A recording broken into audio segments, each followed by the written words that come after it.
Я помощник главы Чеченской Республики по силовому блоку Мартынов Даниил. Здесь я российский офицер, позывной мастер. Я рад приветствовать всех вас на территории Луганской Народной Республики.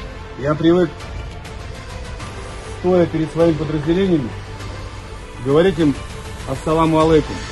И я говорю вам ассаламу алейкум! Но сейчас здесь в строю стоят не только чеченцы. Здесь в строю передо мной стоит вся Россия. Поэтому я говорю вам, здравия желаю, Россия. Здравия желаю! Вас всех объединяет одно. Вы все мужчины с большим сердцем и с огромной душой. Я со своими подразделениями здесь, на Украине, с самого первого дня. И я не понаслышке знаю, а своими собственными глазами видел, что эти твари делают с мирными жителями. Как они убивают, мучают женщин, детей, как они их используют как живой щит. Да, я вам скажу честно, здесь настоящая война.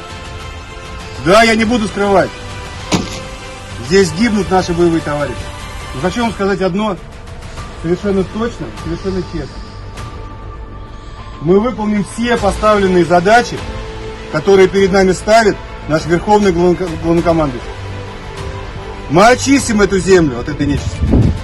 Вы стоите на Луганской земле. Эти люди, их 8 лет бьют, их 8 лет обстреливают, их 8 лет сжигают и пытаются отнять у них все. И мы здесь, чтобы помочь им и очистить эту землю.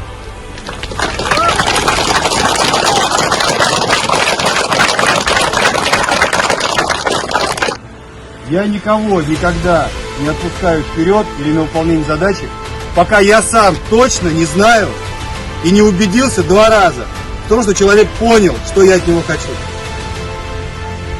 Так было и так будет.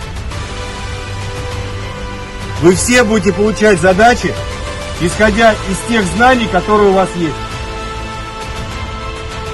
Вы все будете выполнять приказ только тогда, когда до конца будете понимать его, по которой мы работаем. На Бога надейся, а сам... Вот именно по этому принципу мы будем работать и будем двигаться вперед.